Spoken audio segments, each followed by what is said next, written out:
Osho, Sukh or Shanti, a talk given in Pune, India. Discourse number 4.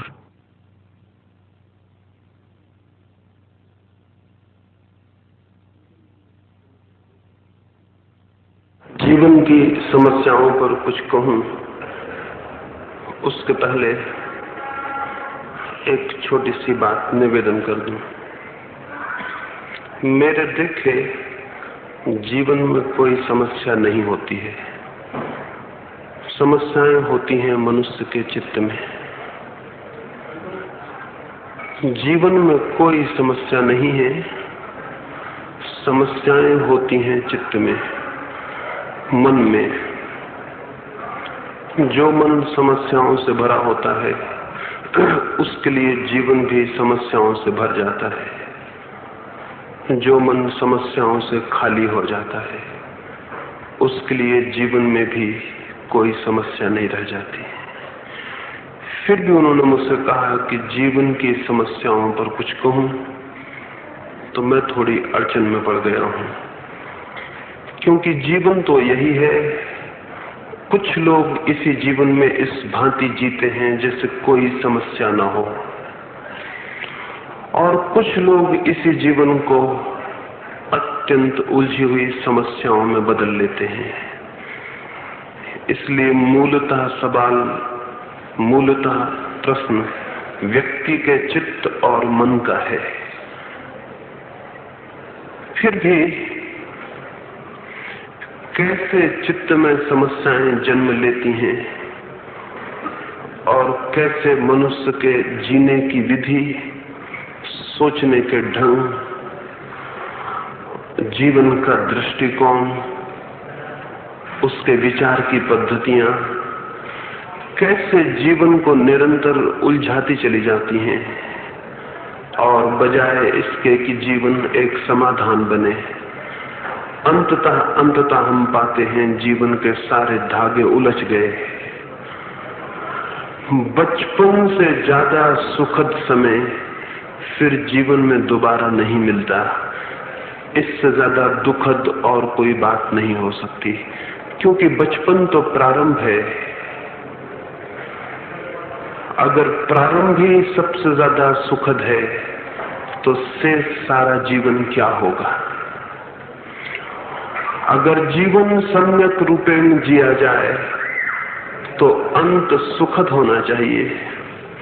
बचपन से बुढ़ापा ज्यादा आनंदपूर्ण होना चाहिए।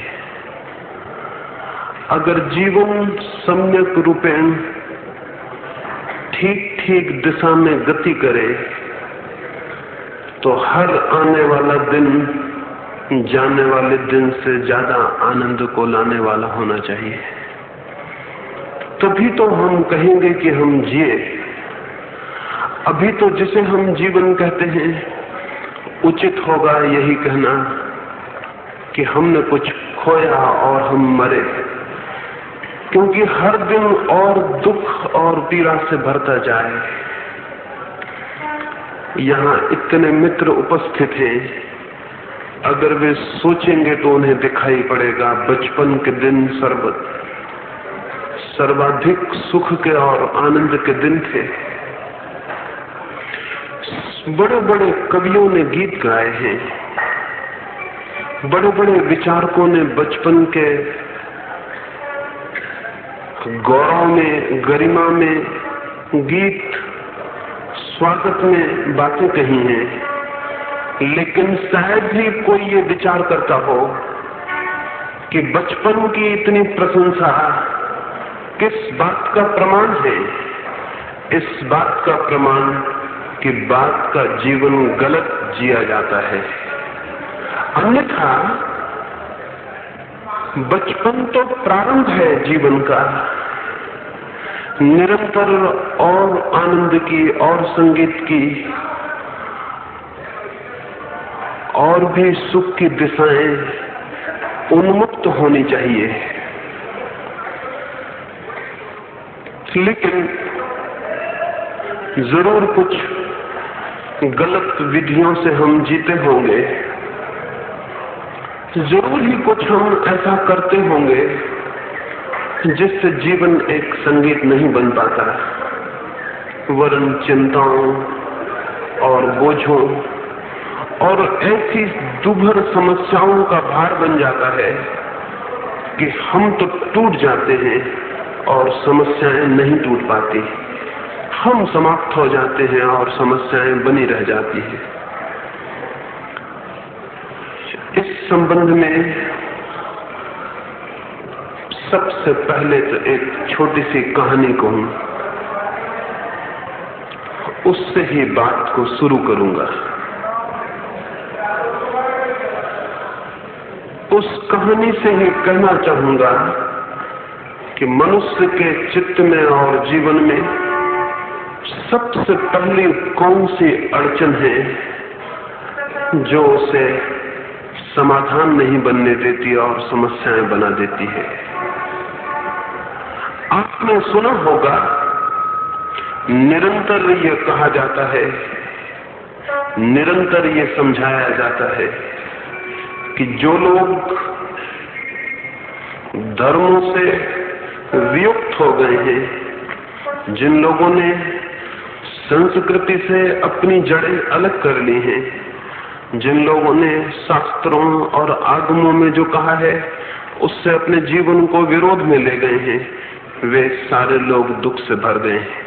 लेकिन मैं आपसे कहना चाहूंगा कि जीवन के दुख में यह कारण नहीं है, वरन जो लोग शास्त्रों और सिद्धांतों के अनुकूल जीवन को जीने की कोशिश करते हैं, वही लोग जीवन को समस्या में परिणत कर देते हैं। ये मैं समझाना चाहूंगा। एक छोटी सी कहानी से शुरू करूं। 4 मित्र सारी दुनिया के भ्रमण के लिए निकले थे। वे चारों ही सब भांति विचारशील और पंडित थे। उन चारों ने उस समय जो बड़ी से बड़ी उपाधियां थीं उपलब्ध की थीं, उन चारों के पास शास्त्रों के बड़े प्रमाण पत्र थे, लेकिन जीवन उनमें से किसी ने भी नहीं जिया था। वे सभी उस समय के विश्वविद्यालयों से स्नातक होकर निकले थे और इसके पहले कि वे अपने घरों वापस लौट जाएं, उन्होंने सोचा कि वे बृहत्तर दुनिया का दर्शन भी कर लें। उन्होंने गुरुकुल छोड़ा, गांव के बाहर पहुंचकर, वर्षा के दिन थे और नदी पूर्व पर थी, उन्होंने सोचा कि नदी को पार करें। नाव उस पार थी और उसके आने में देर थी। उन चारों में से जिसने धर्म शास्त्र को पढ़ा था, उसने कहा, मैंने तो पढ़ा है, आज मौका भी मिल गया कि हम उसका प्रयोग कर लें। मैंने पढ़ा है कि राम के नाम से तो भवसागर पार हो जाता है। ये तो छोटी नदी है, इसे पार करना तो कठिन नहीं, तो हम राम का नाम लें और नदी पार हो जाएं। उसके मित्रों ने कहा, तुम चलो तो पीछे हम भी चलें। वो युवक राम का नाम लिया और नदी में गया, लेकिन राम के नाम से नाव नहीं बन सकी, डूब गया। तीनों मित्र घबराए, क्या करें। उनमें से एक मित्र ने, जिसने अर्थशास्त्र पढ़ा था, इकोनॉमी पढ़ी थी, उसने कहा, मित्रों मैंने पढ़ा है, अगर सब कुछ डूबता हो तो जो कुछ बचाया जा सके बचा लिया जाए। उस डूबते हुए मित्र की चोटी भर थी, उस चोटी को उन्होंने खींचकर तोड़ लिया। मित्र तो डूब गया, चोटी उन्होंने बचा ली। इकोनॉमिक्स उसने पढ़ी थी, अर्थशास्त्र उसने पढ़ा था, जो थोड़ा बचाया जा सके वो तो कम से कम बचा ही लिया जाए। वे प्रसन्न हुए कि मित्र गया तो गया, कम से कम चोटी तो हमने बचा ली है। नदी तो ऐसे पार नहीं हो सकी, एक मित्र उन्होंने खो दिया, लेकिन उन्होंने एक पाठ भी न लिया। वो पाठ ये था कि जिंदगी शास्त्रों में जो लिखा है उससे बड़ी है, और जो आदमी शास्त्रों में लिखे हुए शब्दों की लकीर पर चलता है, वो शास्त्रों की नाव नहीं बनाता, शास्त्र उसके लिए डूबने का कारण हो जाते। लेकिन ये पाठ उन्होंने नहीं लिया। नाव आई, वे नदी पार हो गए, वे उस पार गए, दूसरे गांव में पहुंचे और उन्हें भूख लगी और उन्होंने सोचा हम भोजन बनाएं। एक मित्र को उन्होंने बाजार भेजा कि वो सब्जियां खरीद लाए। उसने वैद्यक आयुर्वेद का अध्ययन किया था, इसलिए उचित था कि वो वनस्पतियों का ज्ञाता है, वो सब्जियां खरीदे। वो मित्र गया, बाजार पहुंच के उसने अपनी किताब झोले से खोली और हर एक सब्जी के संबंध में विचार करने लगा। कौन सी सब्जी में कौन से गुण हैं और कौन से दुर्गुण। सुबह थी, सांझ होने आ गई, तय करना कठिन था। आखिर में उसने पाया कि आयुर्वेद में लिखा है नीम की पत्तियों से ज्यादा गुणवान और कुछ भी नहीं। अंततः उसने सब्जियां नहीं खरीदी, वो एक झाड़ पर चढ़ा, उसने नीम की पत्तियां तोड़ी और वापस लौटा। नीम की पत्तियों में कोई भी दुर्गुण नहीं है, इसलिए स्वास्थ्य के लिए सर्वाधिक आरोग्यप्रद वे ही थी। दो मित्र थक गए और परेशान हुए, दिन भर प्रतीक्षा करते करते। एक को उन्होंने भेजा था कि वो बाजार से घी खरीद लाए। वो लॉजिक तर्कशास्त्र का विद्यार्थी था। उसने जाकर बाजार से घी खरीदा। पुराने न्याय की किताबों में लिखा है, बड़ी बड़ी समस्याएं लिखी हैं। वे समस्याएं जिंदगी की समस्याएं नहीं हैं, किताबों की समस्याएं हैं। और स्मरण रखें, किताबों की समस्याएं और जिंदगी की समस्याएं अलग अलग होती हैं। उनकी मैं बात करूं, न्याय के किताबों में एक उल्लेख है, तर्कशास्त्री ये सोचता है कि जब हम किसी पात्र में घी को रखते हैं तो घी पात्र को संभालता है या पात्र घी को। उस मित्र ने घी खरीदा, सोचा मैंने किताबों में तो बहुत पढ़ा, कौन किसको संभालता है, पात्र घी को या घी पात्र को। आज मौका मिला है, प्रयोग करके देख लूं। उसने पात्र को उल्टा कर देखा, घी जमीन पर गिर गया। उसने कहा निश्चित ही किताबों में जो लिखा है वो ठीक लिखा है, पात्र ही घी को संभालता है। लेकिन वो खुश और नाश्ता हुआ, खाली पात्र को लिए वापस आ गया।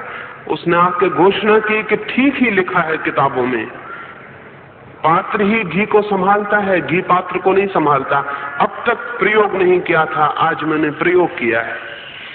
जिस मित्र को वे छोड़ गए थे, उससे कहा था कि वो थोड़ी आग जलाए और थोड़ा पानी चढ़ा दे।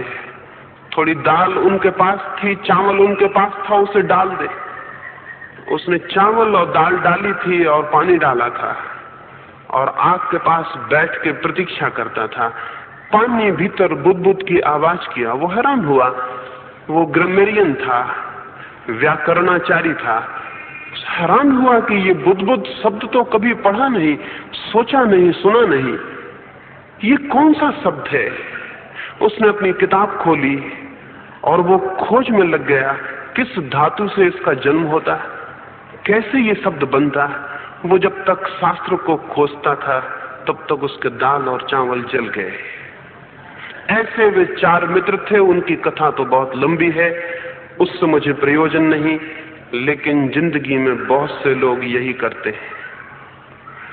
ये कथा हंसने जैसी लगेगी, ये बहुत पुरानी कथा है और इस छोटी सी कथा में और ऐसी बहुत सी कथाओं में जो हजारों वर्षों में मनुष्य ने विजडम अर्जित की है, जो ज्ञान अर्जित किया है, वो प्रकट हुआ है।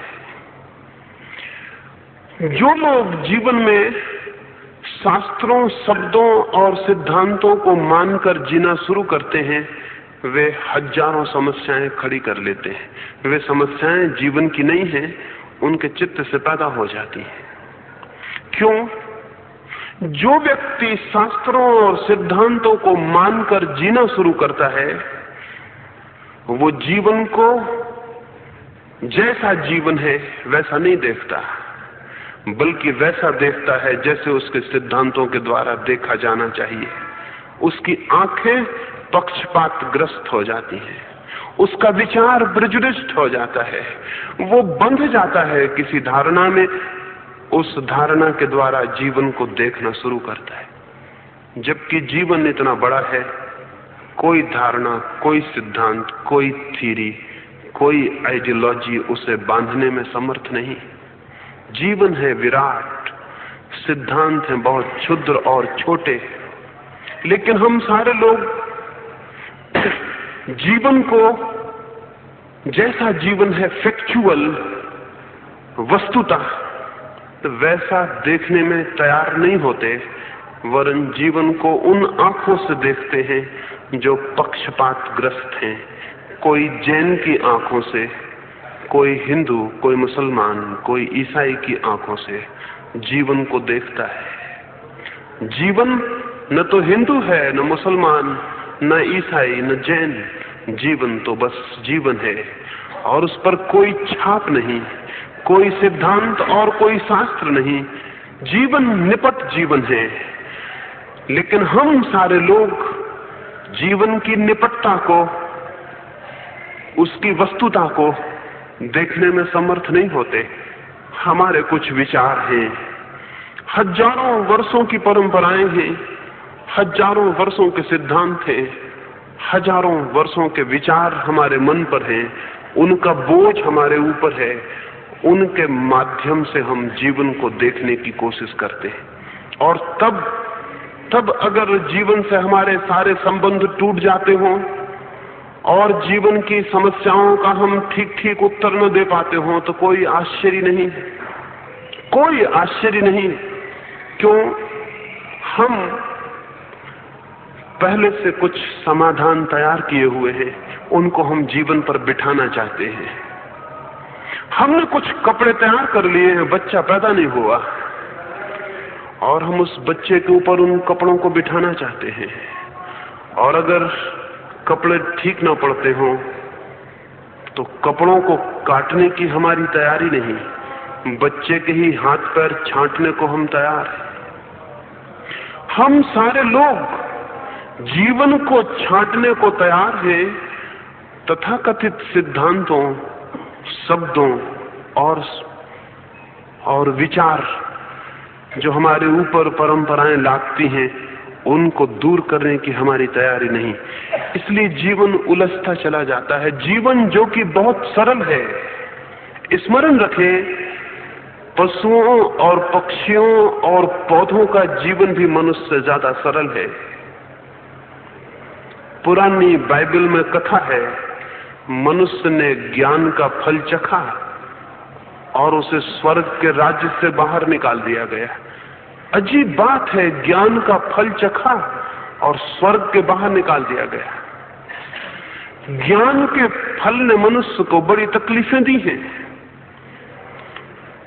जिन सिद्धांतों की मैं बात कर रहा हूं वे हमें ज्ञानी बना देते हैं, और जितनी मात्रा में हम ज्ञानी होते चले जाते हैं, उतनी ही मात्रा में हम जीवन जैसा है उसे देखने में असमर्थ होने लगते।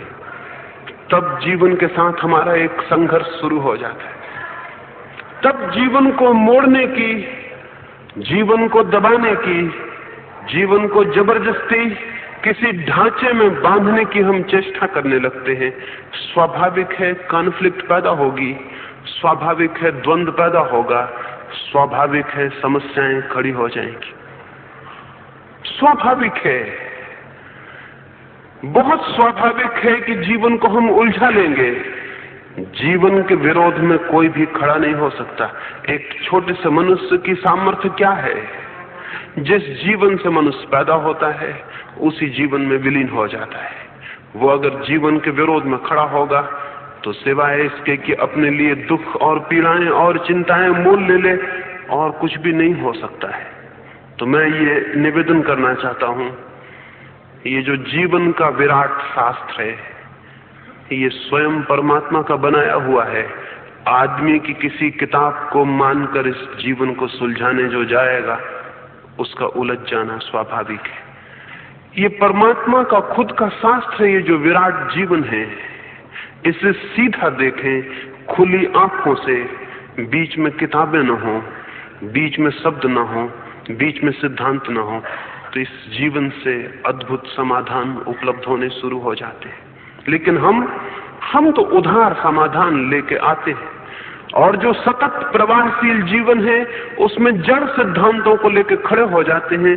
जीवन और उसका कहीं मेल नहीं होता। एक छोटी सी कहानी और कहूं, मुझे बहुत प्रीतिकर है।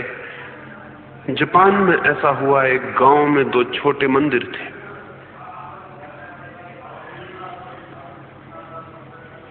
और ये तो आप जानते हैं, दो मंदिरों में दोस्ती कभी नहीं होती। दो शराब घरों में दोस्ती हो सकती है, दो जुआ घरों में हो सकती है, दो मंदिरों में दोस्ती कभी नहीं होती। दुर्भाग्य है ये, लेकिन ये अब तक संभव नहीं हुआ कि मंदिर दोस्त हो सके। उन दोनों मंदिरों में भी झगड़ा था। एक गांव के पूरब में बना था, एक पश्चिम में बना था। पूरब में जब एक मंदिर बन गया तो दूसरा मंदिर फिर पूरब में कैसे बन सकता था? वो पश्चिम में बना। उनके सब रिवाज एक दूसरे के विरोधी थे। यहां तक भी बात न थी, उनके पुजारी आपस में कभी बोलते नहीं थे। किन मंदिरों के पुजारी कब बोले हैं? दुनिया में सभी मंदिरों के पुजारी एक दूसरे के मंदिर के पुजारियों से बोलते नहीं। दो धर्मों के साधु एक दूसरे के निकट नहीं आते। दो पंथों को मानने वाले सन्यासियों के बीच कोई संबंध नहीं होता। उन दो मंदिरों के बीच भी कोई संबंध नहीं था। मंदिरों के पुजारी तो बूढ़े हो गए थे, लेकिन उनके पास दो छोटे छोटे लड़के थे, ऊपरी काम के लिए, बाजार से कुछ ले आने के लिए, कुछ सेवा करने के लिए। अभी बूढ़ों की बीमारी बच्चों को नहीं लगी थी। अभी दोनों मंदिरों के बच्चे कभी कभी मिल लेते थे रास्ते पर और बात भी कर लेते थे। हालांकि बूढ़े पुजारी बहुत चिंतित थे। दुनिया के सभी बूढ़े बहुत चिंतित होते हैं अपनी सब बीमारियां अपने बच्चों को जल्दी से जल्दी दे देने को। डर है बच्चे भिन्न ना हो जाएं, डर है बच्चे बिगड़ ना जाएं। हालांकि इसका अब तक पता नहीं कि बूढ़े ठीक थे। अगर बूढ़े ठीक थे, दुनिया बहुत दूसरे किस्म की होती। दुनिया तो बिल्कुल खराब है, फिर भी बूढ़ों को ये भ्रम होता है कि वो ठीक है। तो बच्चों को अपना ठीकपन सिखा जाना चाहते हैं, उनके बिगड़ने से डर लगता है। वो दोनों बूढ़े पुजारी भी बहुत डरे हुए थे। उनको भी भय था कि बच्चे कहीं बिगड़ ना जाएं, इसलिए दोनों मंदिरों के पुजारियों ने बच्चों को हिदायत दी हुई थी, कभी बाजार जाओ, काम को जाओ तो दूसरे मंदिर के बच्चे से बोलना मत। लेकिन बच्चे तो बच्चे हैं और उनको बिगाड़ना एकदम आसान नहीं होता। धीरे धीरे तो बिगड़ जाते हैं, एकदम बिगाड़ना आसान नहीं होता। बच्चे कभी कभी रास्ते पे मिल जाते थे और एक दूसरे से बात कर लेते थे। एक दिन ऐसा हुआ, पूरब के मंदिर का बच्चा आया और पश्चिम के मंदिर वाले बच्चे से पूछा, कहां जा रहे हो? वो बच्चा बड़ा होशियार होगा, बड़ा तेज। उसने कहा, जहां हवाएं ले जाएं। पूरब का मंदिर का लड़का थोड़ा हैरान हुआ, आप क्या बात आगे बढ़े? बात ही टूट गई, इसके आगे बात करने को कुछ उपाय ना रहा। वो वापस आया, उसने बूढ़े पुजारी को कहा, आज तो बहुत बुरा हो गया, मैं हार के लौटा हूं। बूढ़ा बहुत नाराज हुआ, उसने कहा, ये तो बहुत अशोभन है, उस मंदिर के किसी भी आदमी से हार खानी। हजारों साल से हम जीतते रहे और कभी नहीं हारे, और झंडा हमारा उस मंदिर से हमेशा ऊपर रहा है, और हमारे मानने वालों की संख्या हमेशा ज्यादा रही है। तुम कल फिर जाना और फिर उस बच्चे से पूछना कि कहां जा रहे हो, और जब वो कहे जहां हवाएं ले जाएं, तो उस बच्चे से कहना, यदि हवाएं न होती तो फिर कहीं जाते या नहीं? तब उसका मुंह बंद हो जाएगा। और दुनिया के सब पुरोहित एक दूसरे का मुंह बंद करने को सदा उत्सुक रहे हैं। उसी को वो समझाना कहते हैं, उसी को वो विचार कहते हैं, मुंह बंद कर देने को। उनके सारे विवाद मुंह बंद कर देने से ज्यादा नहीं है। इसलिए समस्याएं वहीं के वहीं खड़ी हैं, और आदमी का मुंह हजारों तरह से बंद कर दिया गया है। समझाया उसने कि जाके मुंह बंद कर देना।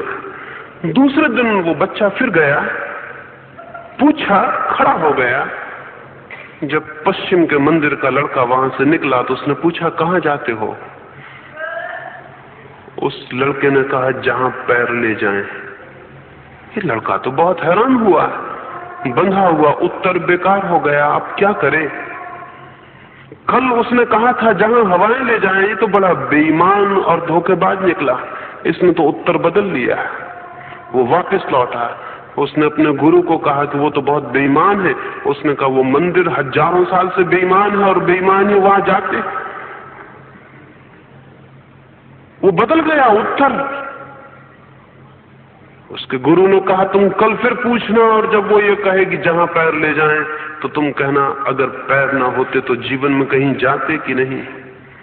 तब फिर उसका मुंह बंद हो जाए। वो दूसरे दिन फिर गया, फिर द्वार के बाहर खड़ा रहा। उधर से वो लड़का निकला, इसके तो प्रश्न उत्तर तैयार थे। उसने फिर पूछा, मित्र कहां जाते हो? उस लड़के ने कहा, सब्जी खरीदने। अब बहुत मुश्किल हो गई। जिंदगी भी रोज बदल जाती है और जिनके बंधे हुए उत्तर हैं वो ऐसी ही मुश्किल में पड़ जाते हैं। जिंदगी रोज बदल जाती है। जिंदगी तो गतिशील है, जिंदगी तो स्वतंत्र जीवंत प्रवाह है। वहां कुछ भी ठहरता नहीं, प्रतिपल सब बदल जाता है। लेकिन हमारे उत्तर बंधे हुए हैं, स्थिर हैं। बहुत पुराने गुरुओं ने बताए हैं वो तय। उन उत्तरों को लेकर जो जीवन के पास जाता है वो मुश्किल में पड़ जाता है। प्रश्न पूछता है बंधे हुए, लेकिन जिंदगी जो जवाब देती है वो बहुत नए होते हैं। जिंदगी रोज नए प्रश्न खड़ी करती। जिंदगी रोज नए अवसर देती। जिंदगी में सब कुछ नया है। कल जो सूरज उगा था अब दोबारा फिर कभी नहीं उगेगा। हालांकि अगर भूगोल विदों से पूछें या ज्योतिष शास्त्रियों से पूछें, वो कहेंगे वही सूरज रोज उगेगा। लेकिन मैं निवेदन करता हूं, जो सूरज कल उगा वो अब कभी नहीं उगेगा। और मैं निवेदन करता हूं, जिस वृक्ष के पास से आज आप निकले थे उसी वृक्ष के पास से दोबारा निकलना असंभव है, क्योंकि वृक्ष भी बदल जाएगा और आप भी बदल जाएंगे। जिंदगी प्रतिक्षण बदली जा रही है। वहां कोई ठहराव नहीं है, वहां कुछ रुका हुआ नहीं है। जहां ठहराव हो जाता है वहीं मौत आ जाती है। मौत है ठहराव, जिंदगी है गति, लेकिन हमारे उत्तर हैं ठहरे हुए। तो अगर दुनिया मुर्दों की हो तो मरे हुए और बासे उत्तर काम कर देते और समस्याएं खड़ी ना होती। लेकिन जिंदगी है उनकी जो जिंदा है, और उत्तर है मुर्दा, बासे और मरे हुए, डेड।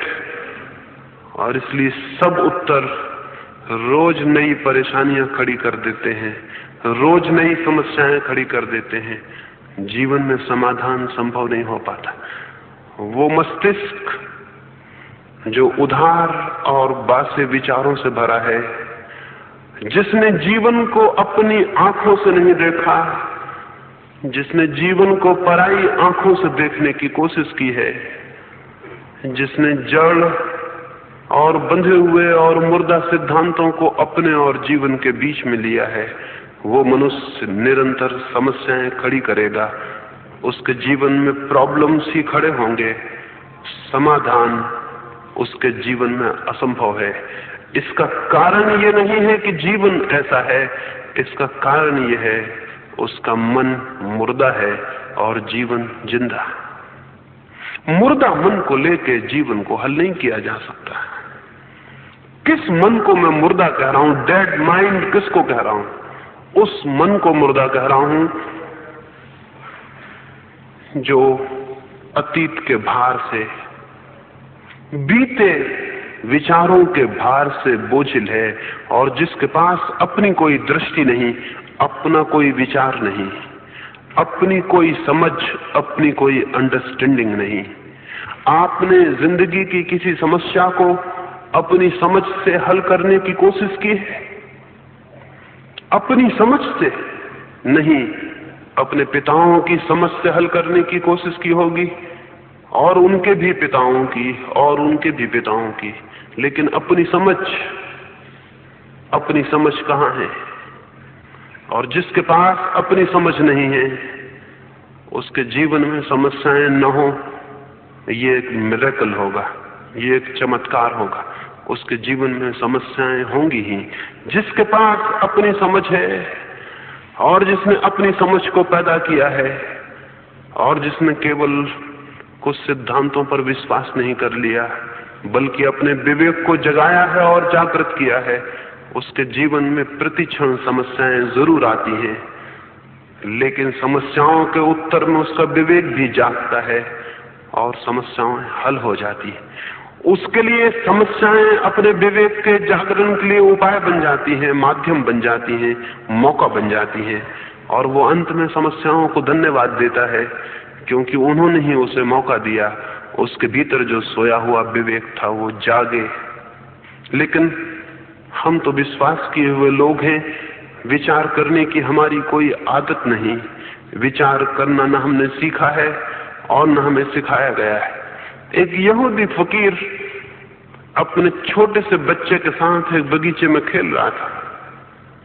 उसका छोटा सा बच्चा बहुत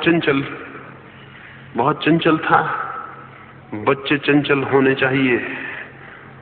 जो बच्चे चंचल नहीं होते वो जड़ बुद्धि होते हैं, इडियोटिक होते हैं। लेकिन माँ बाप उन बच्चों से प्रसन्न होते हैं जो चंचल नहीं होते। उन बच्चों से तो माँ बाप परेशान होते हैं जो चंचल होते हैं। माँ बाप चाहते हैं ऐसे बच्चे जो मिट्टी के लौंदे हों, उनसे वो कहें बैठ जाओ तो बैठ जाएं, उनसे कहें लेफ्ट टर्न तो वो बाएं घूम जाएं, उनसे कहें भागो तो भागें, उनसे कहो तो रुको तो रुके। जिनके भीतर अपना कोई प्राण ना हो, जिनके भीतर अपना कोई विद्रोह ना हो। लेकिन वो फकीर अपने उस बच्चे को बहुत प्रेम करता था, और जब भी कोई उससे बात करता तो वो कहता ये बच्चा बहुत विद्रोही है, मुझसे भी टक्करें लेता है, मेरी भी विरोध में खड़ा हो जाता है। इस बच्चे से बड़ी आशाएं। लोग कहते तुम पागल हो, बच्चे को बिगाड़े जा रहे हो। बगीचे में खेलने गया था बच्चा, उसका एक छोटे से झाड़ पे चढ़ गया और झाड़ पर से उसने कहा अपने पिता को, क्या आप मुझे संभालेंगे, मैं कूद पड़ूं? उसने दोबारा पूछा, क्या आप मुझे संभाल लेंगे, मैं कूद पड़ूं? पिता ने कहा तुम्हारी मर्जी है तो कूद पड़ो। वो लड़का कूद पड़ा, लेकिन वो फकीर हट के खड़ा हो गया। छोटा सा बच्चा था, जमीन पर गिरा, उसके पैर में चोट आई। आसपास के लोग इकट्ठे हो गए और उन्होंने कहा उस फकीर को कि तुम कैसे क्रूर आदमी हो। उस फकीर ने कहा क्रूर नहीं, दुख तो मुझे भी हुआ कि उसके पैर में चोट लगी, लेकिन उसे मैं ये सिखाना चाहता हूं अपने बाप पर भी निर्भर मत होना। उसे मैं ये सिखाना चाहता हूं कि अपने बाप पर भी विश्वास मत करना। उसे मैं ये सिखाना चाहता हूं कि उसमें अपना बल हो, अपनी समझ हो, और वो कूदना चाहे तो पहाड़ से कूदे, लेकिन किसी और के भरोसे नहीं। आज तो उसके पैर में छोटी चोट लगी है, लेकिन जिंदगी भर के लिए मैं उसे एक पाठ देता हूं, भरोसे का ख्याल छोड़ दे। और इसलिए दुख तो मुझे हो रहा, उसके पैर को चोट लगी, लेकिन उससे मैं इतना प्रेम करता हूं कि उसे मैं अपने भरोसे नहीं रख सकता। आज हूं, कल नहीं रहूंगा, फिर वो किसके भरोसे कूदेगा। अद्भुत रहा होगा वो पिता, प्रेम उसका अद्भुत रहा होगा। उसने सिखाया बाप पर भी भरोसा मत करना। लेकिन हम सबको सिखाया गया है विश्वास करना, बिलीफ, श्रद्धा और विश्वास हमारे जीवन को विवेक में विकसित नहीं होने देते। चाहिए उल्टा होना चाहिए, ये कि हमें सिखाया जाए विश्वास नहीं, मान्यता, श्रद्धा और आस्था नहीं, बल्कि विवेक का जागरण। और यदि हमारे भीतर विवेक का और विचार का जागरण हो तो जीवन में हर समस्या एक आनंद की घड़ी होगी, क्योंकि विचार उसे सुलझाने का मजा लेगा। विवेक उस समस्या को पार करने में एक चैलेंज, एक चुनौती अनुभव करेगा। लेकिन हमारे सामने समस्या खड़ी होती है और हम मुश्किल में पड़ जाते हैं। हमारे पास अपनी कोई समझ नहीं है, हमारी सब समझ उधार बारोट है, और ये कठिनाई है। चित्त उधार है, बासा है, ताजा, फ्रेश नहीं। ताजे चित्त के लिए कोई समस्या जीवन में नहीं है जो हल न हो जाए। समस्याएं हैं तो उनके समाधान भी हैं, लेकिन समाधान उस हृदय से उठेंगे जिसने खुद के जीवन को जीने की कोशिश की है और जिसने अपने विचार को जगाने का सतत प्रयास किया है। उसके जीवन में विचार नहीं जगेगा जो चुपचाप आंख बंद करके किन्हीं के पीछे चलता रहा है। इसलिए मैं कहना चाहता हूं, पहली बात, विश्वास करने वाले मन के लिए जीवन में बहुत समस्याएं होंगी। उसके विश्वास, उसकी आस्थाएं, उसकी श्रद्धाएं समस्याएं पैदा करेंगी। विचार करें और उधार विचारों से मुक्त हो जाएं, बासे विचारों से मुक्त हो जाएं। जिंदगी आपकी है, आंखें भी आपकी होनी चाहिए, चलने वाले पैर भी आपके होने चाहिए। कठिनाई होगी, मुश्किल होगी, दूसरों का सहारा लेके चलना बहुत आसान है, लेकिन जो दूसरों का सहारा लेके चलता है उसकी अपनी चलने की क्षमता क्रमशः क्षीण होती जाती है। और जो सदा ही दूसरों का सहारा लेके चलता हो, उससे जैसा अभागा व्यक्ति संसार में दूसरा नहीं है। जरूर कठिनाई होगी अपने पैरों से चलने में, अपनी आंखों से देखने में, लेकिन वो सारी कठिनाई तपश्चर्या है स्वयं के विवेक के जगाने के लिए। और स्मरण रखें, खुद का विवेक तभी जागृत होता है जब हम दूसरों के विवेक से और विचार से काम करना बंद कर देते। जिंदगी में केवल वही शक्तियां जागती हैं जिनके लिए चुनौतियां खड़ी हो जाती। अगर हम सदा ही दूसरों की तरफ देखें, जब जीवन में समस्या आए हम गीता को खोलें, कुरान को और बाइबल को खोलें और महावीर के और बुद्ध के दरवाजे खटखटाएं, या कोई और छोटे मोटे आधे महात्मा को खोजें, उसके पैर पड़ें और उससे पूछें। जो आदमी भी दूसरे से पूछने जाता है वो अपना दुश्मन है।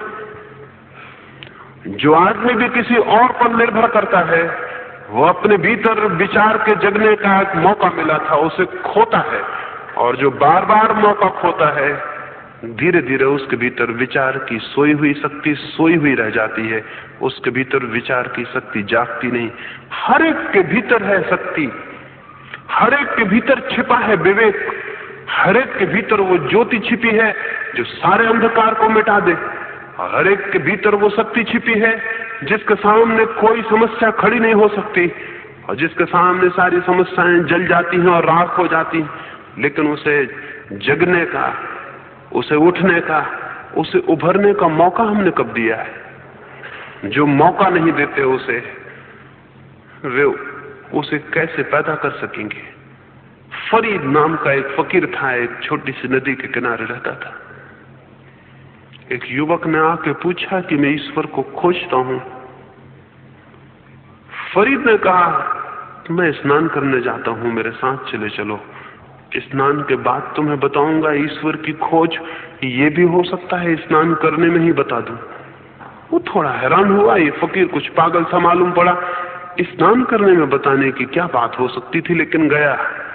उसके साथ नहाता था। जिससे पानी में उसने डुबकी ली, उस फरीद ने बहुत ताकत से उसके सिर को पानी के नीचे पकड़ लिया। उसके प्राण छटपटाने लगे। फरीद बहुत तगड़ा और मजबूत फकीर था, बहुत बलिष्ठ फकीर था। जो पूछने आया था जिज्ञासु बड़ा दुबला पतला बड़ा कमजोर आदमी था, लेकिन उसके भीतर प्राण छटपटाने लगे। बलिष्ठ और मजबूत फकीर के भी हाथ धीरे धीरे ऊपर उठने लगे।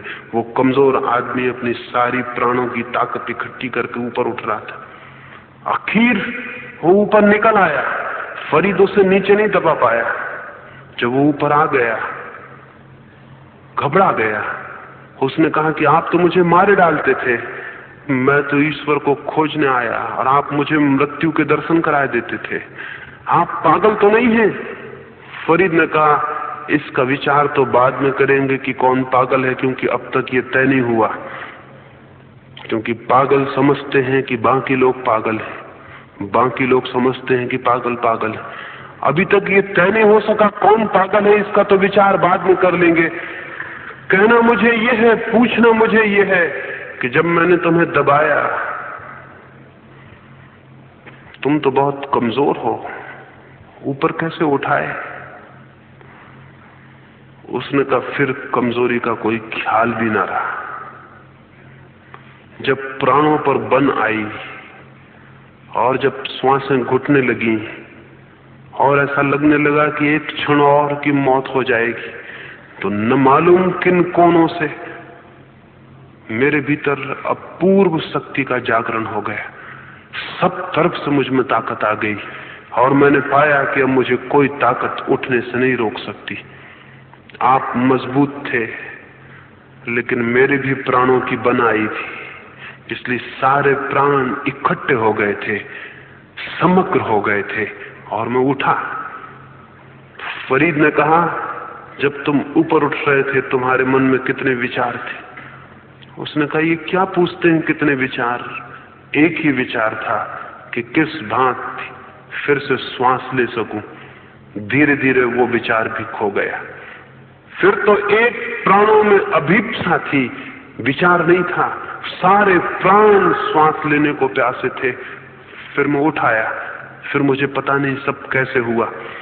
फरीद ने कहा, जिस दिन परमात्मा को पाने की इतनी ही आकांक्षा तुम्हारे सारे प्राणों में भर जाएगी, उस दिन दुनिया की कोई ताकत तुम्हें ईश्वर से मिलने से नहीं रोक सकती। कमजोर कितने ही हो, बड़ी ताकत भीतर लिए हो, लेकिन उसे मौका दो। सारे प्राण प्यासे हो उठे तो वो ताकत उठनी शुरू होती है। हम में से अधिक लोग अपने भीतर छिपी हुई विवेक की शक्ति को, अपने भीतर छिपी हुई ऊर्जा को उठने का कोई मौका ही नहीं देते। और हजारों साल से ये जघन अपराध चल रहा है मनुष्य के खिलाफ। हर माँ बाप, हर शिक्षक और हर गुरु उसके भीतर जो विवेक है उसे जगाने के विरोध में है, उसे सुलाने के पक्ष में। कुछ फायदा है, गुरुओं को कुछ फायदा है। विवेक सोया रहे तो मनुष्य का सहज शोषण संभव है। हजार हजार तरह से उसका शोषण किया जा सकता। इसलिए राजनीतिक, धर्म पुरोहित कोई भी इस पक्ष में नहीं है कि मनुष्य का विवेक जागे। वे सभी इस पक्ष में है, विश्वास करो और सोए रहो। विश्वास करो, कभी सोचो मत, कभी खुद खोजो मत। आस्था करो, श्रद्धा करो, संदेह नहीं। जबकि जो भी सत्य को खोजना चाहता है उसे संदेह की अग्नि से गुजरना ही होगा, क्योंकि संदेह की पीड़ा में ही विवेक जागता है और कोई रास्ता नहीं है। जो अतिशय संदेह से भर जाता है उसके प्राणों में वो पीड़ा पैदा होती है। जीवन उसके लिए एक समस्या की भांति खड़ा होता है, एक चुनौती, और वो चुनौती उसके प्राणों को छेदने लगती है। और तब उसकी सारी शक्तियां इकट्ठी होती हैं, तब इंटीग्रेटेड, समग्र होकर उसके प्राण जगने शुरू होते हैं। इसके अतिरिक्त कभी प्राणों की ऊर्जा और विवेक का जागरण नहीं होता। तो सबसे पहली बात, जीवन की समस्याओं के प्रति जो मैं कहना चाहता हूं वो ये, आप मेरी और हमारी और हम सबकी विवेकहीनता ने जीवन को एक समस्या बनाया। अन्यथा जीवन तो एक अद्भुत आनंद है, अन्यथा जीवन तो विजय का एक पर्व है, वहां रोज रोज मौके हैं हम जीतें और आगे बढ़ें। समस्याएं आए और चुनौती दें, धन्य है वे लोग जिनके ऊपर समस्याएं आती हैं, क्योंकि उन्हें मौके मिलते हैं कि वो जीतें और उनके भीतर का विवेक, उनके भीतर की आत्मा जागे और सबल हो। जिनको मौके नहीं मिलते उनकी आत्मा तो जागेगी नहीं और सबल नहीं होगी।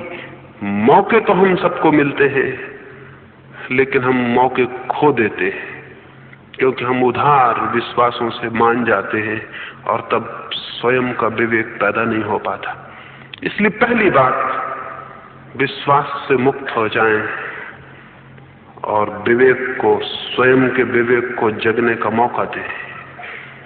केवल वही मनुष्य जीवन की समस्याओं को हल करने में समर्थ हो सकता है जिसके पास अपने विवेक, अपने विचार की शक्ति उपलब्ध हो गई हो। क्या आपको ख्याल आता है? क्या आपके पास अपना विचार और विवेक है? अगर मैं आपसे पूछूं ईश्वर है, तो आप क्या उत्तर देंगे? कोई कहेगा है, कोई कहेगा नहीं है। जो कहेगा है वो भी दूसरों का उत्तर दोहरा रहा है, जो कहेगा नहीं है वो भी। एक ने गीता पढ़ी होगी, दूसरे ने मार्क्स को पढ़ा होगा, लेनिन को पढ़ा होगा। किसी ने आस्तिकों को पढ़ लिया होगा, किसी ने नास्तिकों को पढ़ लिया होगा। दोनों उत्तर दोहरा रहे हैं, दोनों के पास अपना समाधान नहीं है।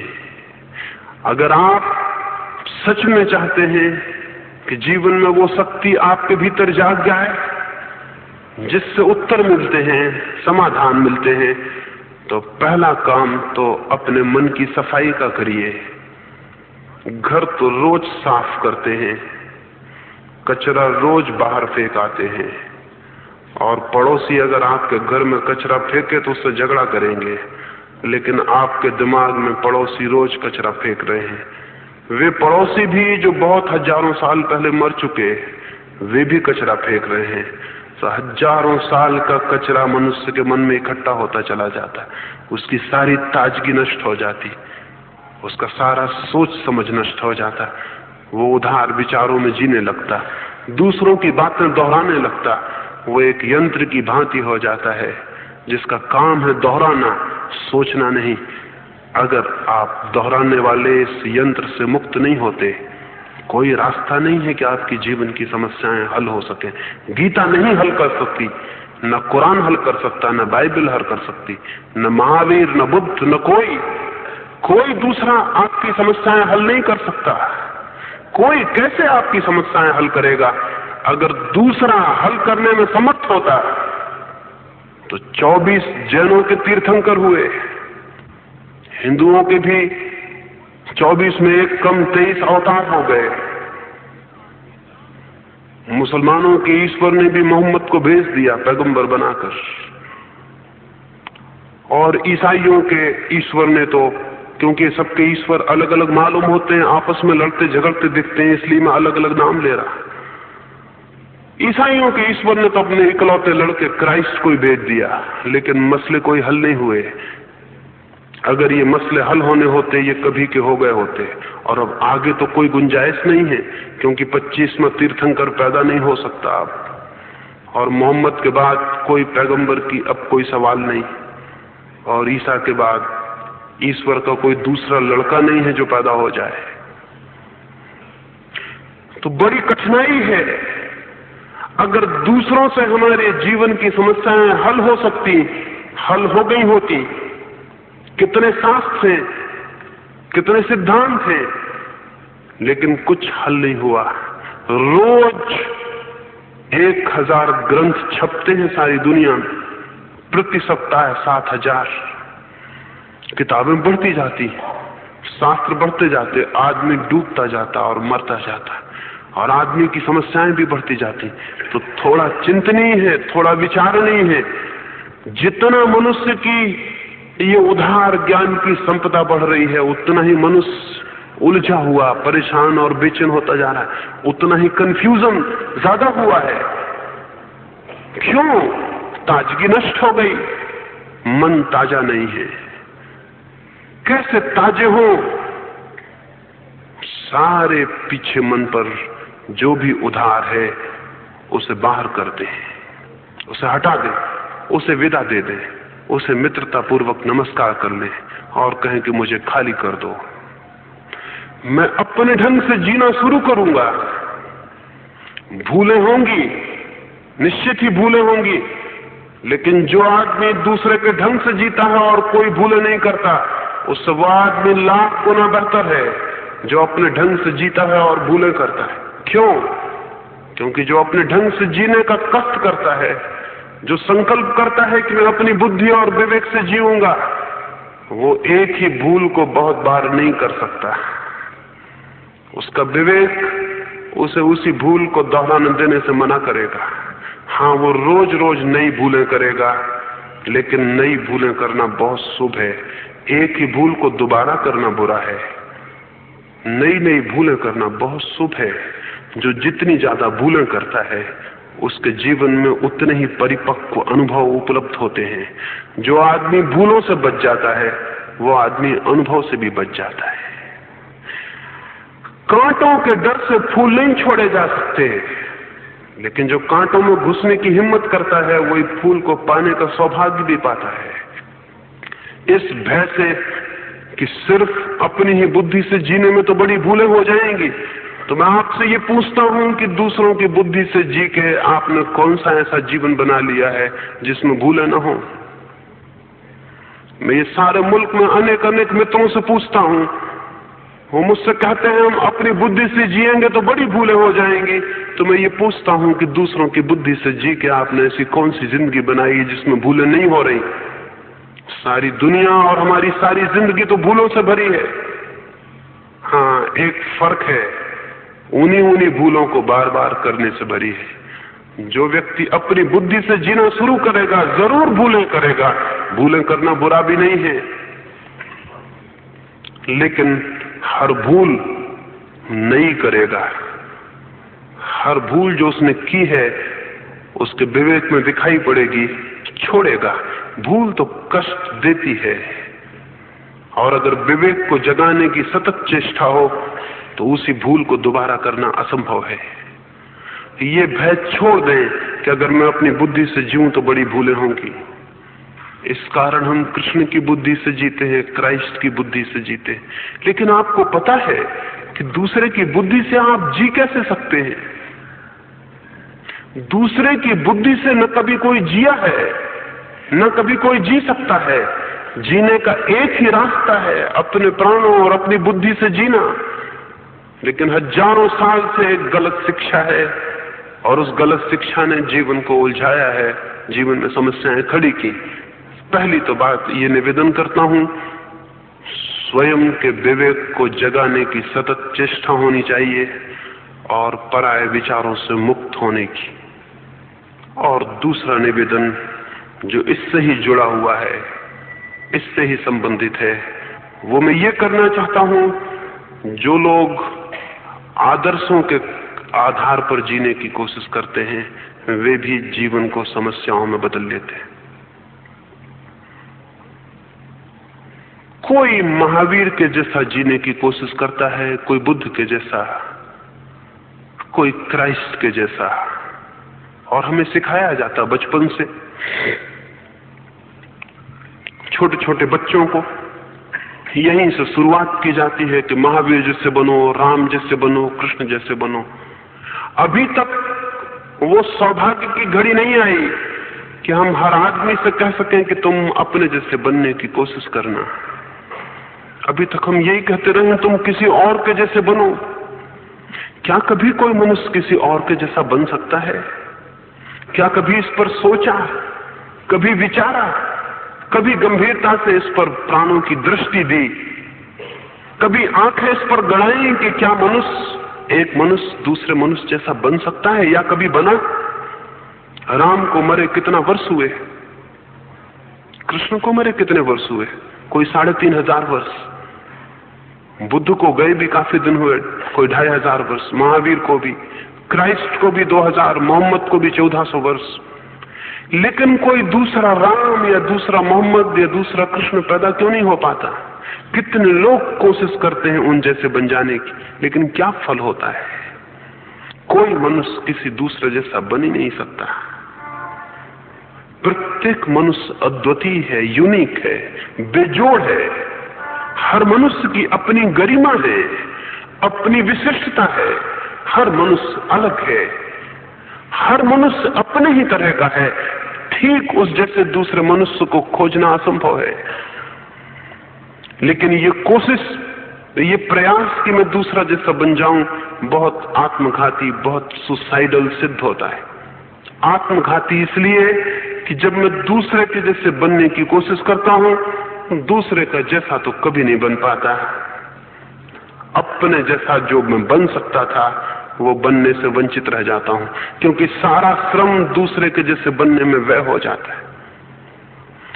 अगर किसी बगीचे में कोई सदगुरु पहुंच जाए, कोई उपदेशक पहुंच जाए और फूलों को समझाने लगे, चंपा को समझाए गुलाब जैसी बन जाओ, और चमेली को समझाए चंपा जैसी बन जाओ, और अगर फूल पागल हों और उसकी बात मान ले तो बगीचा उजड़ जाएगा, फिर उसमें फूल कभी पैदा नहीं होंगे, क्योंकि चमेली गुलाब नहीं बन सकती,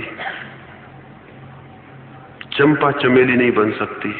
हाँ, चंपा चमेली बनने की कोशिश में खुद बनने से रह जाएगी, फिर उसमें फूल नहीं आएंगे, और उस उल्टी चेष्टा में सब सिकुड़ जाएगा, कुंठा पैदा हो जाएगी, सब जकड़न पैदा हो जाएगी, भीतर व्यक्तित्व मर जाएगा, दब जाएगा। जो व्यक्ति भी दूसरे जैसे बनने की कोशिश करेगा वो अपने ही हाथ अपना नुकसान कर रहा है, वो अपने को नष्ट कर रहा है। तो मैं आपसे ये निवेदन करना चाहता हूं, इस पर थोड़ा सोचना। प्रत्येक मनुष्य को वही बनना है जो वो है और जो वो बन सकता है, किसी दूसरे जैसा नहीं। किसी दूसरे जैसा आदर्श की शिक्षा जीवन को समस्याएं में बदल देगी। ज्यादा से ज्यादा एक ही काम हो सकता है कि कोई राम बनने की बहुत कोशिश करे तो रामलीला का राम बन जाए,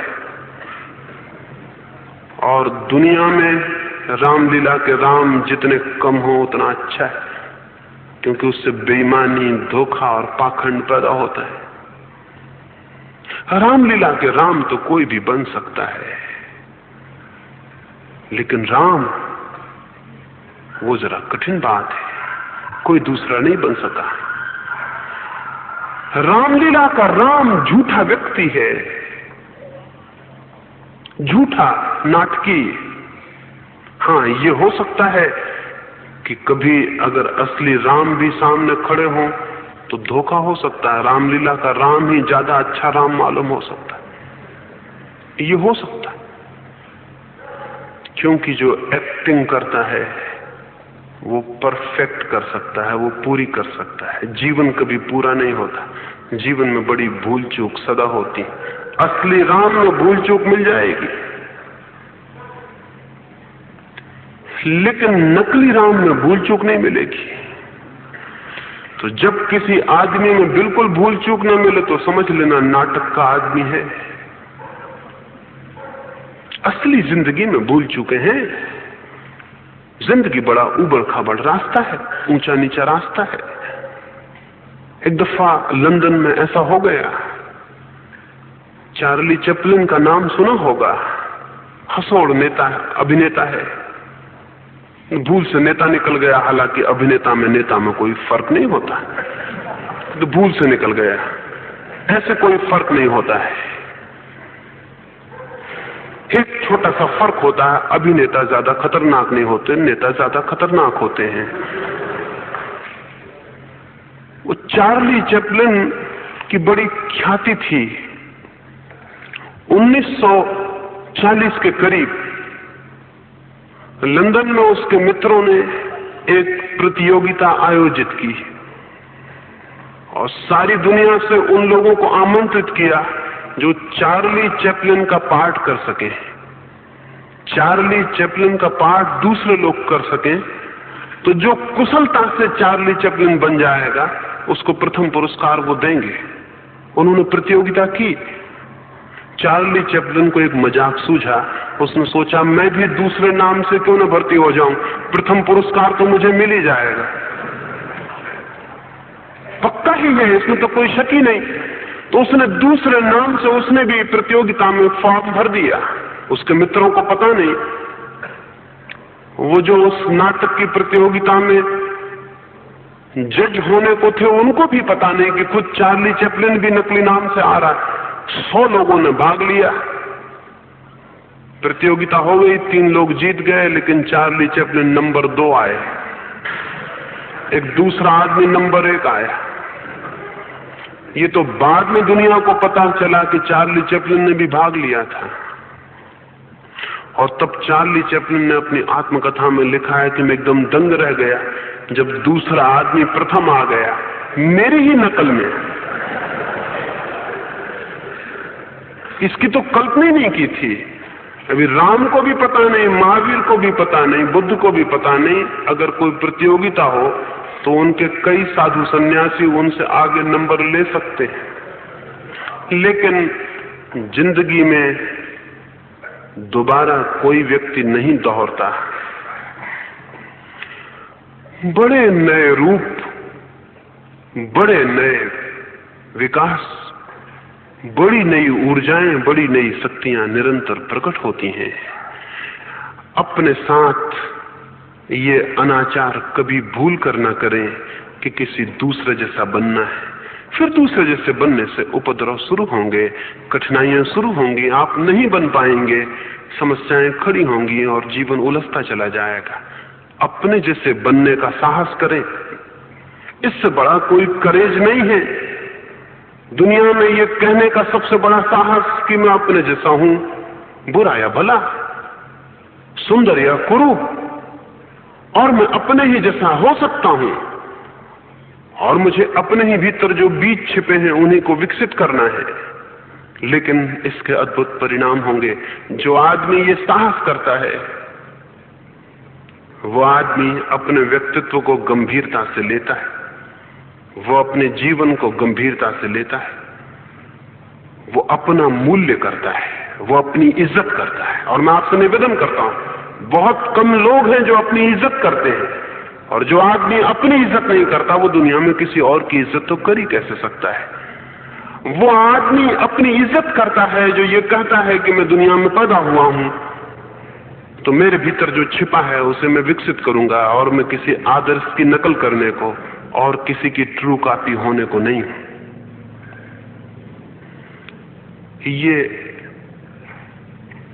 ये दृष्टि, ये संकल्प क्या करेगा? ये करेगा, जो लोग आदर्श को मान के चलते हैं वो अपने ऊपर चीजों को थोपने लगते हैं। भीतर क्रोध होता है, आदर्श होता है अक्रोध का। भीतर घृणा होती है, आदर्श होता है प्रेम का।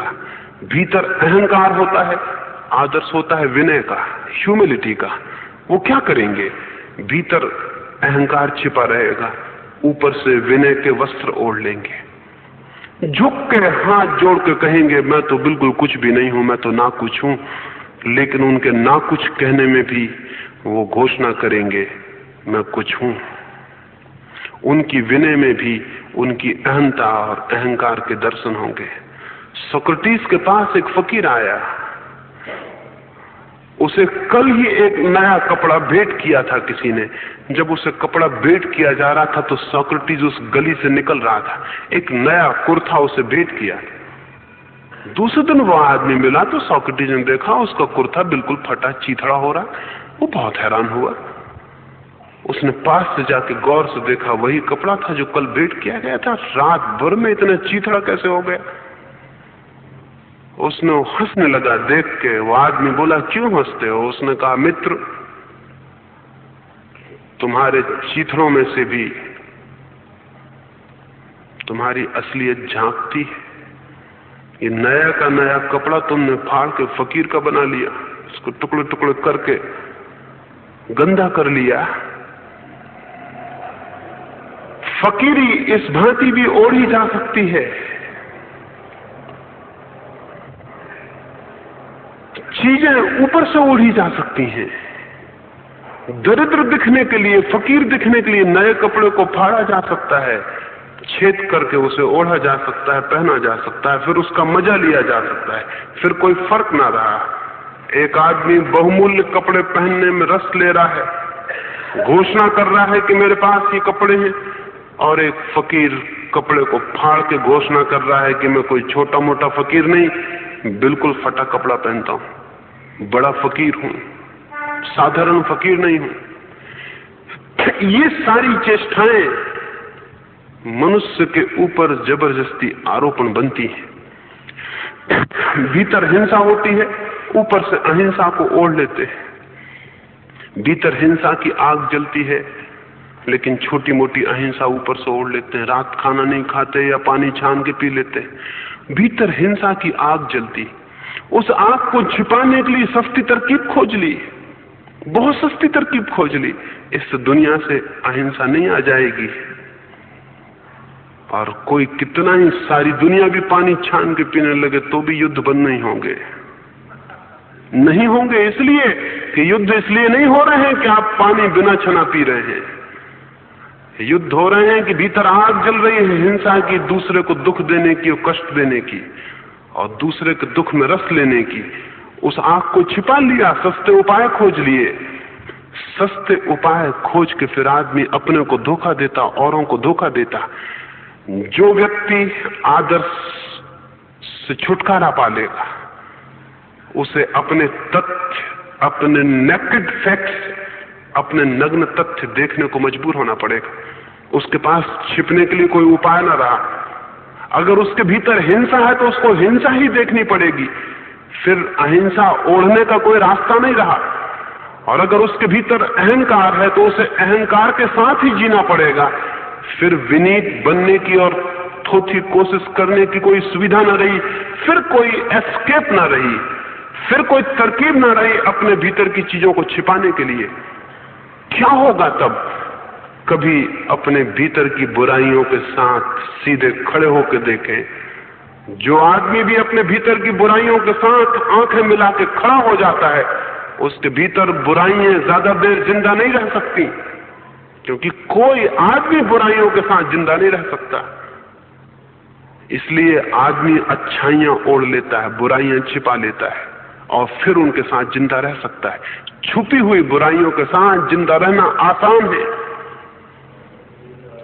लेकिन प्रकट बुराइयों के साथ जिंदा रहना बहुत कठिन है, असंभव है। जैसे मुझे पता चल जाए कि मेरे पैर में फोड़ा है, तो फिर कुछ न कुछ इलाज का उपाय करना ही होगा। और आपको पता चल जाए कि भीतर कोई बहुत बड़ा गहरा घाव, तो फिर उसका इलाज खोजना होगा जिस दिन। लेकिन जब तक आप छिपाए रखें अपने घावों को और अपनी बीमारियों पर फूल बांधे रहें, तब तक आप उनके साथ जी सकते हैं। ये मैं आपसे कहना चाहता हूं, मनुष्य की बुराइयां इसलिए नहीं मिट रही हैं कि वो आदर्शों की थोथी बातों में अपनी बुराइयों को छिपा के मजे से जी लेता है। एक आदमी रोज सुबह मंदिर हो आता है और धार्मिक हो जाता है, बात खत्म। उसको भीतर जो अधर्म है, फिर उसकी दंश, उसकी पीड़ा नहीं सालती। फिर भीतर जो अधर्म है, उसकी आग उसको नहीं सताती। वो रोज मंदिर जाता है, और क्या चाहिए? या वो रोज माला फेरता है, और क्या चाहिए? या रोज गीता पढ़ता है, और क्या चाहिए? उसने तरकीबें निकाल ली, अपनी बुराई के साथ जीने का रास्ता निकाल लिया। बुराई के साथ जीने का एक ही रास्ता है, आदर्श ओढ़ ले। फिर आप बुराई के साथ मजे से जी सकते हैं। भीतर काली आत्मा हो, सफेद वस्त्र इकट्ठे कर ले, फिर मजे से जी सकते हैं। सारे मुल्क में घूम कर देखें, सारी दुनिया में देखें, यही हो रहा है, यही होता रहा है। ये कैसे टूटेगा? टूटने का एक ही रास्ता है, आदर्श नहीं, फैक्चुअलिटी, वो जो हमारी वास्तविकता है। क्या हूं मैं? अगर मैं हिंसक हूं, अगर मैं चोर हूं, अगर मैं बेईमान हूं, अगर मैं क्रोधी हूं, अगर मैं अहंकारी हूं, तो मुझे जानना होगा कि मैं ये हूं, और मुझे छिपाने का कोई उपाय नहीं है। अपनी आंख से छिपाने का कोई उपाय करना खतरनाक है। वो इनको बचाने का रास्ता है। इनको मैं देखूं, पहचानूं और इनके साथ जीऊं, अद्भुत एक क्रांति हो जाती है। कभी क्रोध के साथ जी के देखें। लेकिन आप तो कहेंगे नहीं, पत्नी कहेगी कि मैंने तो बच्चे पे इसलिए क्रोध किया कि वो गलती काम कर रहा था। उसने क्रोध के लिए जस्टिफिकेशन खोज लिया। पति कहेगा कि मैं तो पत्नी पे इसलिए नाराज हुआ कि उसने रोटी गलत बनाई थी। उसने क्रोध के लिए जस्टिफिकेशन खोज लिया। उसने अपने क्रोध को न्याय संगत ठहरा लिया। उसने ये नहीं कहा कि मैं क्रोधी हूं इसलिए मैं पत्नी पर क्रोध किया। अगर वो इस तथ्य को देखता कि मैं क्रोधी हूं इसलिए मैंने पत्नी पर क्रोध किया, और अगर मां ये देखती कि बच्चे को मैंने मारा, वो मैंने इसलिए नहीं मारा कि उसने कोई गलती की थी, बल्कि इसलिए कि मेरे भीतर क्रोध भरा है और जो मौके बेमौके बाहर निकल आता है, तो शायद उनके भीतर एक क्रांति होनी शुरू हो जाती। क्योंकि क्रोध के साथ रहना कठिन है, लेकिन क्रोध को अगर हम न्याय संगत ठहरा लें तो फिर तो रहना ठीक है। फिर तो माँ का कर्तव्य है कि बच्चे पे क्रोध करे और पति का कर्तव्य है कि पत्नी का सुधार करता रहे।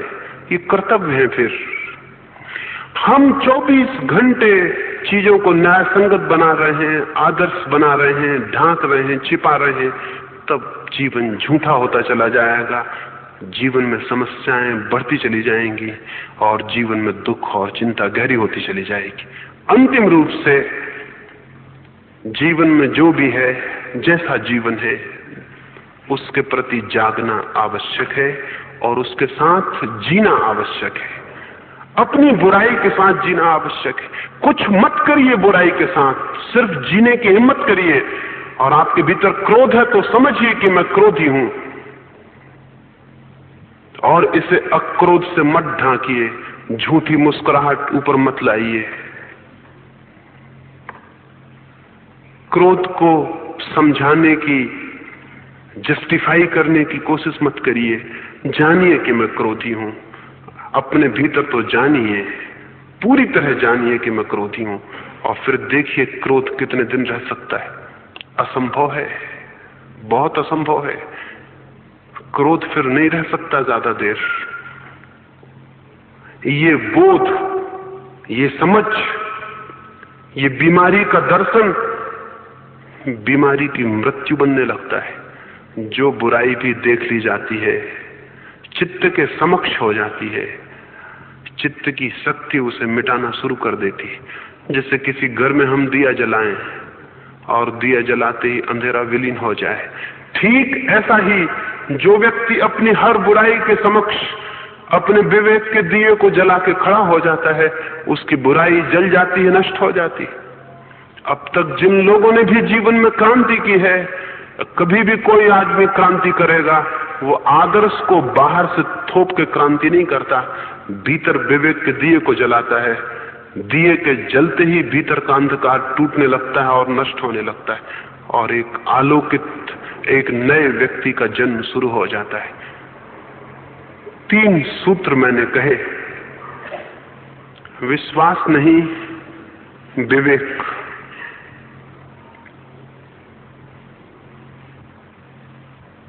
महापुरुष नहीं, स्वयं, आदर्श नहीं, तथ्य। अगर इन 3 छोटे से सूत्रों पर जीवन गतिमान हो तो इस छोटे से छोटे मनुष्य के जीवन में बड़े से बड़े परमात्मा की उपलब्धि हो सकती। छोटे से प्राण में विराट ऊर्जा का जन्म हो सकता है और दर्शन हो सकता है। मैंने ये छोटी सी बातें कही, इन पर विचार करना। मैंने इसलिए नहीं कही कि मेरी बात आप मान लेना, क्योंकि मैं तो इस बात का शत्रु हूं कि कोई किसी की बात माने। अगर मेरी बात आप मान लें तो मेरी सारी बात खराब हो गई, व्यर्थ हो गई। मेरी बात मान लेने के लिए नहीं है। मैं आपका गुरु नहीं हूं, न मैं कोई उपदेशक हूं। और न मुझे इससे खुशी होगी कि मेरी बात आपने मानी, मुझे दुख होगा, मुझे परेशानी होगी कि कोई मेरी बात मान ले। मैं चाहूंगा इस पर सोचना, विचारना, समझना, जो मैंने कहा उसके प्रति जागना, उसे जीवन में देखना। और अगर आपको दिखाई पड़े कोई सत्य, वो फिर आपका होगा, वो फिर मेरा नहीं है, उससे मेरा फिर कोई संबंध नहीं है। वो फिर आपका है, वो फिर आपने खोजा, देखा और समझा और पाया। इसलिए मेरी बात को मानने की भूल मत करना। लेकिन दूसरी भूल भी हो सकती कि मेरी बात सुन के जल्दी से न मानने की भूल भी हो सकती। वो भी गलती है। जो लोग किसी को माने बैठे होते हैं, वो किसी दूसरे की बात सुन के जल्दी न मानने की पकड़ में आ जाते हैं। दोनों एक सी बातें हैं। किसी पे विश्वास कर लेना या किसी पे अविश्वास कर लेना, दोनों एक सी बातें हैं। किसी को मान लेना बिना सोचे समझे या किसी को इंकार कर देना बिना सोचे समझे, एक सी बातें हैं। तो मैं निवेदन करूंगा, न तो जल्दी करना मेरी बात पर हटाने की कि ये तो गड़बड़ बात है, तो गीता में लिखी नहीं, तो गड़बड़ बात है, तो महावीर ने कही नहीं, ये तो मोहम्मद पैगंबर इसकी गवाही में खड़े नहीं होते, इसलिए तो ठीक नहीं है मामला। कोई इसकी गवाही में ना हो, इससे फर्क नहीं पड़ता, क्योंकि मैं मनवाने की कोशिश ही नहीं कर रहा, इसलिए कोई गवाही देने की जरूरत भी नहीं है, कोई विटनेस इकट्ठे करने की जरूरत नहीं कि महावीर को पकड़ कर लाऊं कि उन्होंने भी ऐसे कहा है, गीता में भी ऐसे कहा है, फलाने ने भी ऐसे कहा है। कोई साक्षी दिलाने की जरूरत नहीं, क्योंकि मनवाने की मेरी कोई इच्छा नहीं है। मैं चाहता हूं सोचें, विचारें, जो मैंने कहा है उस पर थोड़ा सा निष्पक्ष विचार करना। उस निष्पक्ष विचार करते ही करते भीतर एक सजगता का, एक चेतना का, एक विचार का, एक विवेक का जन्म होता है। और जैसा मैंने कहा, ऐसा कोई भी कहे तो उस पर विचार करना। जिंदगी में चारों तरफ आंख खोल कर रहना जरूरी है, उस पर भी विचार करना जरूरी है। सतत विचार करें तो फिर विचार की शक्ति जन्मेगी, जगेगी और आपके जीवन में एक क्रांति ला सकती है। और उस क्रांति के द्वारा फिर जीवन होगा, आप होंगे, समस्याएं भी होंगी, लेकिन आपके भीतर उनके निरंतर पैदा होने वाले समाधान भी होंगे। तब जीवन एक सतत आरोहण है, तब जीवन सतत पुरुषार्थ की एक खोज है, तब जीवन सतत एक विजय है, और जिसका जीवन समस्याओं की विजय बन जाता है, और जिसके जीवन में समस्याओं के पत्थर सीढ़ियां बन जाते हैं ऊपर चढ़ने के, उसे वो सब मिल जाता है जो धन्यता लाता है और सार्थकता लाता है। परमात्मा करे आपके जीवन में वैसी सार्थकता का जन्म हो।